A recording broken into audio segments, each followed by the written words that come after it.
열린교회 성도 여러분, 안녕하세요.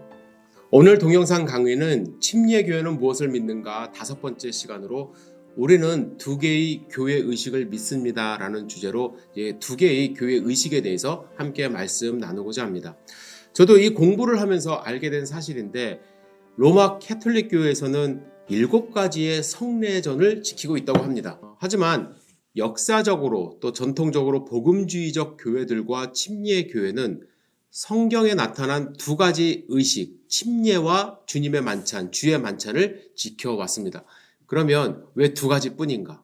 의식의 타당성을 결정하기 위해서 복음적인 그리스도인들은 다음과 같은 3가지 질문을 던졌습니다. 첫째는 예수님이 이 의식을 지키도록 명령하셨는가?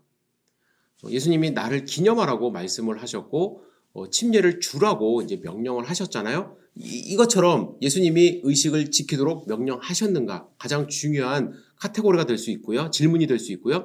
두 번째는 신약교회가 이 의식을 실천하는 모본을 보였는가? 신약교회라고 하면 초대교회를 하는 건데 왜 이게 중요하냐면 역사적으로 시간이 흐르면서 중간에 교회의 필요에 의해서 예식을 만들어낸 것은 아닌가? 라는 질문을 하게 되는 것이죠. 그래서 예수님이 승천하시고 나서 초대교회가 시작될 때부터 예수님의 명령에 의해서 잘 지켜온 의식인가에 대한 질문을 던지고요.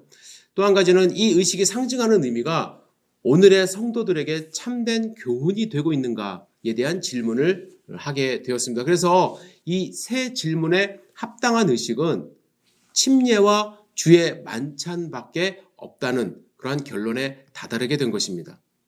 여기서 한 가지만 더 말씀을 드리면 침례교인들은 이 2가지 의식을 명명함에 있어서 성례전이라는 단어보다는 의식이라는 표현을 선호합니다. 왜냐하면 지금도 그런 경향성이 있는데 특히 과거에는 이 의식을 행하면서 그 자체에 너무나도 큰 의미를 부여하고 의미를 부여하다 보니까 그것을 집례하는 사제들의 권한이 상당히 강해졌습니다.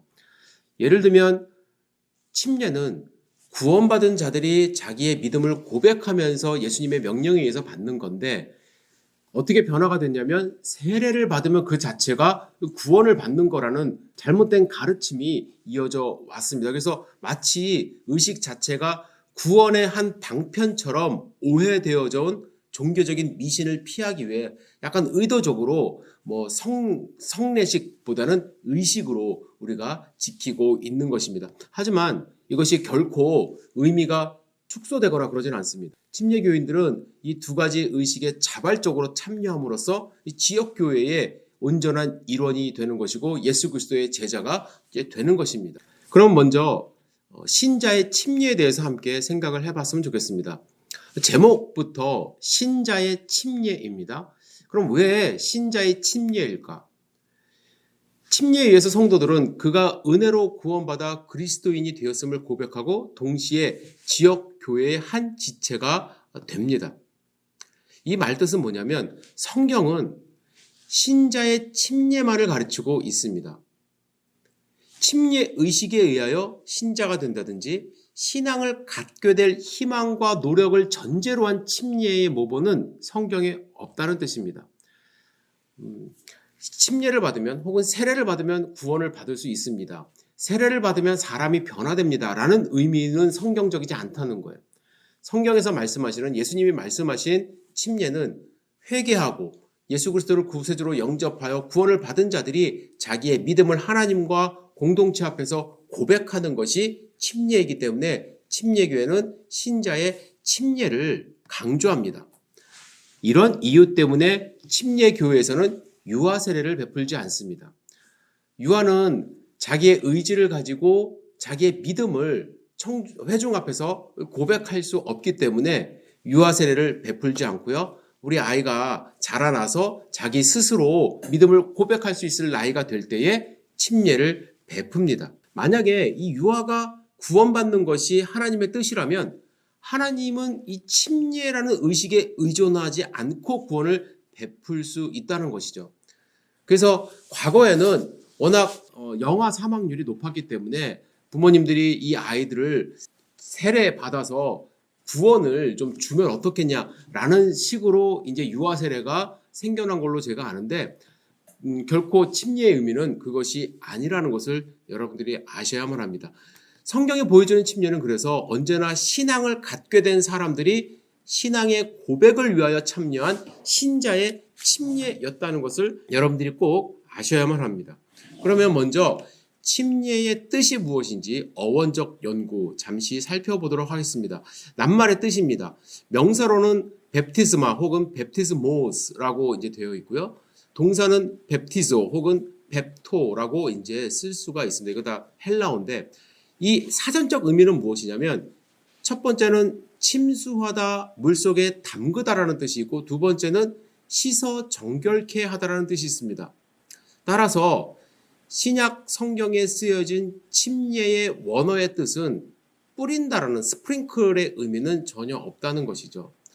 근데 이것이 우리나라에 이제 성경이 보급되기 시작하면서 세례를 베푸는 교단에서 처음에 성경을 번역을 했기 때문에 침례가 아닌 세례로 번역이 된 것을 여러분들이 아시면 될 것 같습니다. 그러나 원래 어원적인 의미는 세례, 뿌리는 것이 아니라 침례, 물속에 잠기는 그러한 뜻을 갖고 있다는 것을 분명히 아셨으면 좋겠습니다. 자, 마태복음 3장 6절과 16절 잠시 읽겠습니다. 자기들이 죄를 자복하고 요단강에서 그에게 침례를 받더니 예수께서 침례를 받으시고 곧 물에서 올라오실새 하늘이 열리고 하나님의 성령이 비둘기같이 내려 자기 위에 임하심을 보시더니, 자, 예수님께서 세례를 받으셨으면 물 위에서 올라올 필요가 없죠. 근데 예수님이 침례를 받으셨기 때문에 물에서 올라오셨습니다. 예수님이 받으신 것은 침례입니다.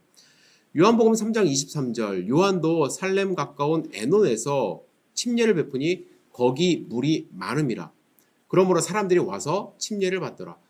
여기 제가 의도적으로 세례라고 번역된 것을 침례로 바꿔서 읽었는데 정말 원어적인 의미는 세례가 아니라 침례라는 것을 여러분들이 아셔야만 합니다.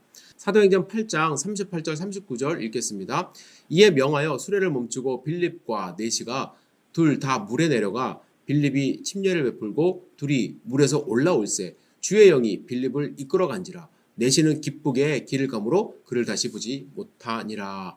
자, 빌립 집사가 이디오피아의 내시를 만나서 그에게 복음을 전하고 그가 예수 그리스도를 영접하자 물에 내려가 침례를 베풀었다는 말씀이 있습니다.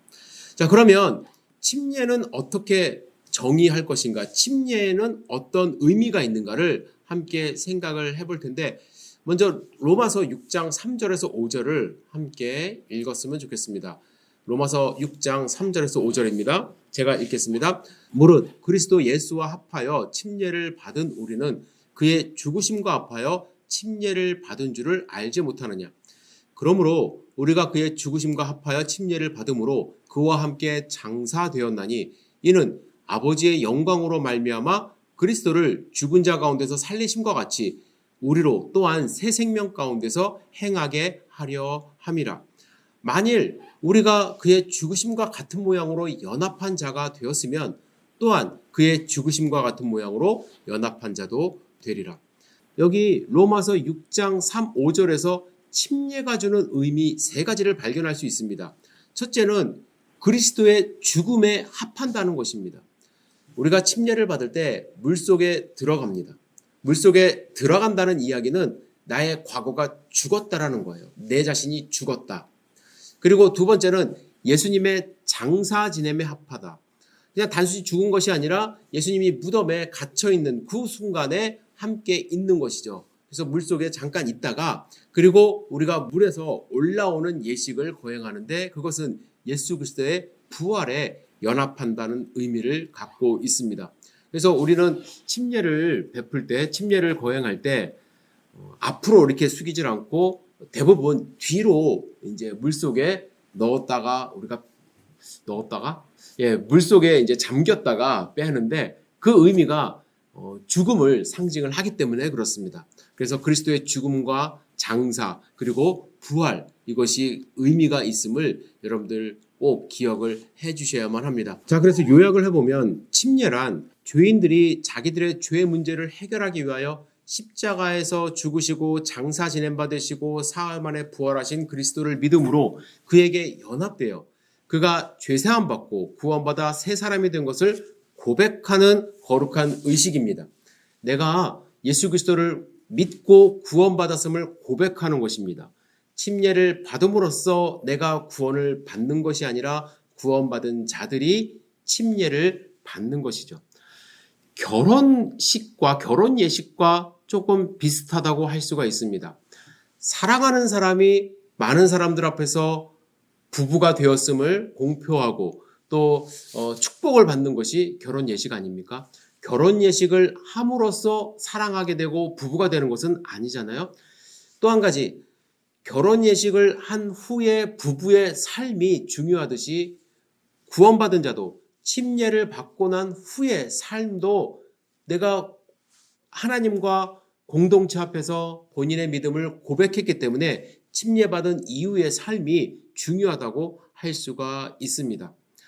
자, 그러면 여기서 다시 한번 말씀을 드리겠는데, 침례의 올바른 형식, 왜 침수례, 그러니까 물에 들어갔다 나오는 것만이 합당한 형식일까? 어떤 분들은 가능하면 좀 간편하게, 침례를 받기 위해서는 사실 많이 불편합니다. 교회에서 침례 예식 이제 치룰 때에 그러한 질문을 많이 받는데, 이게 좀 간단하게 세례로 할 수 없습니까? 근데 우리는 성경을 읽으면 읽을수록 우리가 예수님이 명령하신 그 의미를 깨닫고 그것을 따라가기 위해서는 침수례가 합당하다고 생각을 하는데 성경적입니다. 자, 첫 번째는 침례의 어원이 1차적으로 침수를 뜻합니다. 아까 이제 성경에서 베프티즘이 사전적 의미로도 침수를 의미한다고 말씀을 드렸어요.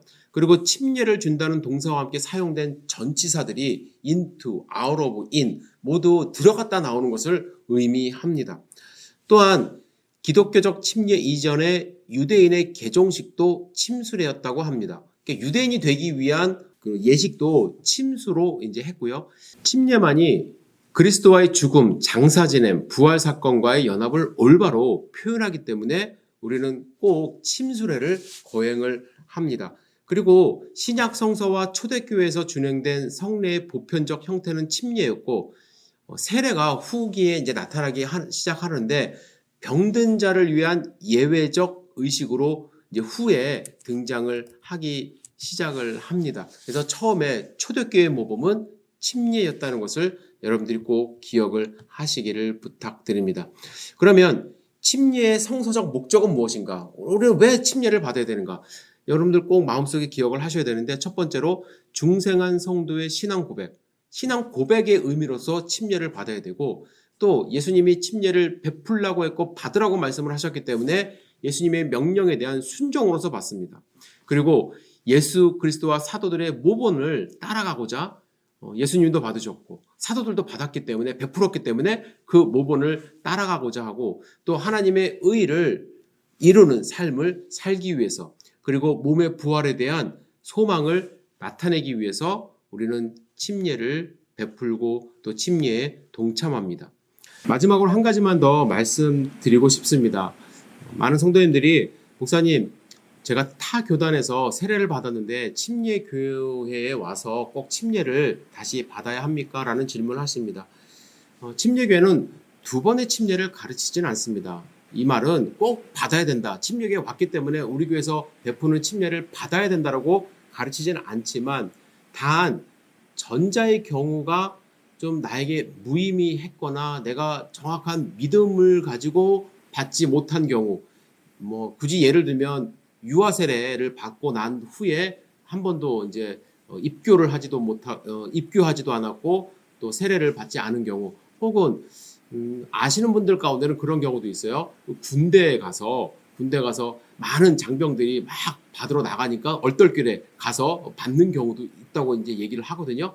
또 한 가지는 결혼하기 위해서 꼭 이제 시댁에서 혹은 처갓집에서 나는 세례를 받는 사람이어야 돼라고 말씀하신 경우에 어쩔 수 없이 그때 받았다 이렇게 말씀을 하시는 분들이 계세요.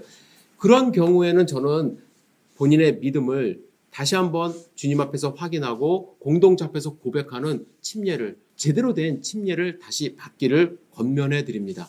그리고 또 한 가지 경우가 있어요. 침례 교회의 리더가 되시기 위해서는 저는 침례를 꼭 받으셔야 된다고 생각을 합니다. 만약에 장로교에서 세례를 받으신 목사님이 침례교회에 오셔서 침례교회 목사님이 되셨다고 한다면 저는 침례를 받으시고 또 목회자가 되셔야 된다고 생각을 해요. 왜 그러냐면 이 교리는 침례교회의 가장 중요한 교리 가운데 하나이고 의식입니다. 이 의식을 이끌고 가는 리더가 되기 위해서는 본인이 솔선수범해야 된다고 생각을 하는데, 그리고 안수 집사님이 되시는 분들은 침례 교단의 의식과 교리를 전폭적으로 수용하고 또 그것을 증거하고자 하는 그러한 마음을 갖고 계시는 분들이기 때문에 솔선수범해서 침례를 받으시는 것이 마땅하다고 생각을 합니다.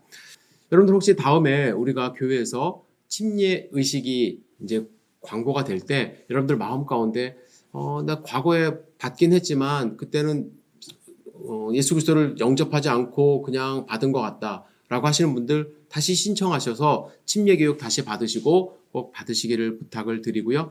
그리고 아직까지 난 세례도 안 받고 침례를 안 받았는데 예수님을 영접하셨다 하시는 분들은 꼭 예수님의 명령에 의해서 순종하는 마음으로 침례를 받으시기를 권면해 드립니다. 자, 이제 두 번째 의식으로 기념적 주의 만찬에 대해서 함께 생각해 보기를 원합니다. 침례는 신자와 예수 그리스도의 유일회적인 영원한 연합을 상징하는 것이라고 한다면, 한 번 받음으로써 연합을 상징하는 것이라고 한다면, 주의 만찬은 구원받은 신자의 예수 그리스도와의 지속적인 교제를 상징하는 것입니다.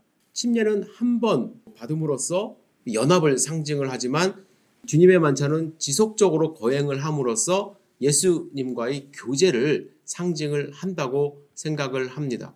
다시 한번 말씀을 드리면 침례가 단 한 번 받음으로써 신앙의 출발을 상징하는 것에 반하여 주님의 만찬은 지속적이고 반복적으로 우리가 하게 되는데 그것은 신앙의 지속적 성숙과 영원한 계속성을 상징한다고 생각하시면 됩니다. 자, 그러면 주님의 만찬에 대한 여러 가지 설명이 있습니다. 왜 우리는 기념적 주의 만찬이라고 이야기를 할까? 많은 분들이 많은 교회에서 성찬식 뭐 이렇게 표현하기도 하고 성례식 이렇게 표현하기도 하고 이렇게 하는데 왜 우리 침례교회에서는 주의 만찬이라고 표현을 할까? 자, 몇 가지 주의 만찬에 대한 설명이 있습니다. 첫 번째로 화채설입니다. 로마 캐톨릭에서 주장을 많이 하는데 우리가 나누는 빵과 포도주가 각기 예수님의 몸과 피로 바뀌는 일, 그리고 그러한 믿음을 가리키는 것이 화채설입니다. 그리고 공제설이 있습니다. 공제설은 루터에 의해서 이제 많이 주장이 되는데 떡과 포도주 자체는 그 변함이 없습니다. 그것이 변하는 것이 아닌데 그럼에도 불구하고 성찬에는 떡과 포도주 안에 그리고 그 아래 그리고 그것들과 함께 몸과 피를 포함하는 예수 그리스도의 전 인격이 신비스럽고 기적적인 방법으로 함께 임재한다고 믿는 것입니다. 화채설하고 조금 다르지만 변화된다는 것은 아니지만 그 자체에 예수님이 임재한다고 생각을 하는 것이 이제 루터의 생각이고요. 세 번째는 영적 임재설입니다. 켈빈이 주장하는 건데요. 켈빈은 성경을 해석할 때 예수님께서 내 몸이라고 말씀하실 때 예수님께서 실제로 임재하신다고 이제 주장을 하는데 그 임재 방법은 캐톨릭이나 또 루터의 방법과는 조금 달라요. 주장과는 좀 다릅니다. 하지만 켈빈은 그리스도의 육체가 지금 하나님 보좌 우편에 계심과 같이 우리가 성찬을 할 때 예수님께서 성령님을 통해서 우리의 마음을 예수님께로 이끌어 주신다고 해석을 합니다. 그래서 우리의 마음을 하나님 보좌 우편에 계신 예수님과 연결시켜 줌으로써 예수님이 나와 함께 하신다고 하는 확신을 얻게 된다는 주장으로서 이를 영적 임재설이라고 이제 얘기를 합니다. 네 번째로 기념설입니다. 기념설은 쯔빙글리에 의해서 이제 주장이 되었는데요. 쯔빙글리는 내 몸을 상징적으로 받아들여야지 문자적으로 받아들여서는 안 되며 예수님의 말씀은 다른 성경의 비유들처럼 시적이고 은유적인 표현으로 이해해야 한다고 주장을 합니다. 그리고 쯔빙글리는 예수님이 과거에 십자가에서 죽었다는 사실을 기억하고 기념하는 상징적인 의식으로 주의 만찬을 해석했습니다. 예수님도 나를 기억하고 기념하라고 말씀을 하셨습니다. 예수님이 떡을 떼시면서 이것은 나의 몸이다. 포도주를 따라주시면서 이것은 나의 피다라고 말씀을 하셨지만 그 자체가 변화되거나 그것이 어떠한 임재를 의미하기보다는 우리가 함께 먹고 마실 때마다 예수님이 우리를 위해서 이 땅 가운데 오셨고 나를 위하여 피를 흘리시고 십자가에서 달려 돌아가셨다는 것을 기억하기를 원하시면서 주의 만찬을 거행하라고 하신 것입니다. 이제 두 번째로 주의 만찬에서 가져야 되는 세 가지 시선을 함께 생각을 해봤으면 좋겠습니다.